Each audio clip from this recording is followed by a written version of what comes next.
In our previous video we explained the fundamentals of classical spectrum analyzers. Let us study now two key specifications of these instruments: frequency resolution and measurement speed. Our starting point will be the schematics of a super heterodyne spectrum analyzer. Let us focus our attention on the display. One might say that we are just plotting not the input signal but the transfer function of the resolution bandwidth filter, and this is indeed what we are doing. We can justify this with a few equations. According to linear systems theory, one can calculate the output of a linear circuit in the time domain by doing the convolution of the input with the impulse response of the system. In frequency domain, this means that we just multiply the Fourier transform of the input by the transfer function. Therefore, if we apply at the input of our filter a Dirac delta that is swept across the filter band, we will reproduce the transfer function of the filter. Well, actually, what we would like to do is to exchange the roles of these two guys. It is certainly impossible to physically implement a filter with zero bandwidth, therefore we will never be able to perfectly reproduce the spectrum of a pure sinusoid.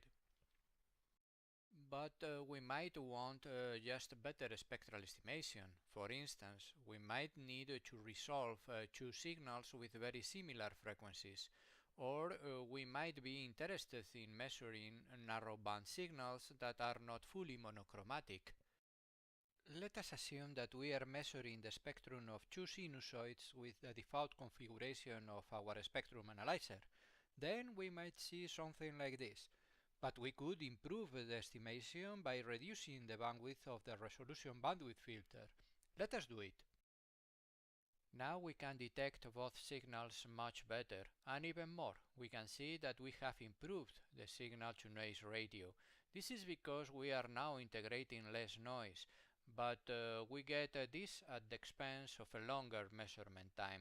The spectrum analyzer has increased the sweep time because the time needed to do the filtering has increased, and it is necessary to keep the synchronization between the sweep time and the amplitude measurement.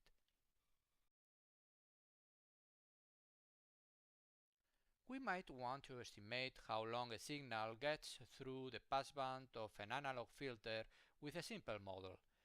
This time is directly proportional to the bandwidth and inversely proportional to the sweep in Hertz per unit time. On the other hand, the rise time of a filter is inversely proportional to its bandwidth. If we make the reasonable assumption that these two times are similar and solve for the sweep time, we see that this sweep time significantly increases when the resolution bandwidth decreases. It is for this reason that spectrum analyzers use to couple by default the controls of span, sweep time and resolution bandwidth. One can switch to a manual mode and select these parameters independently, but doing so we have the risk of specifying combinations of parameters that lead to large measurement errors. When the sweep time is too short, the resolution bandwidth filters cannot fully respond, and the displayed response becomes uncalibrated. The amplitude is too low and the frequency is too high. When this occurs, the instrument uses to generate a warning message indicating that the displayed signal might be wrong. This is because the current measurement error does not comply with the instrument specifications.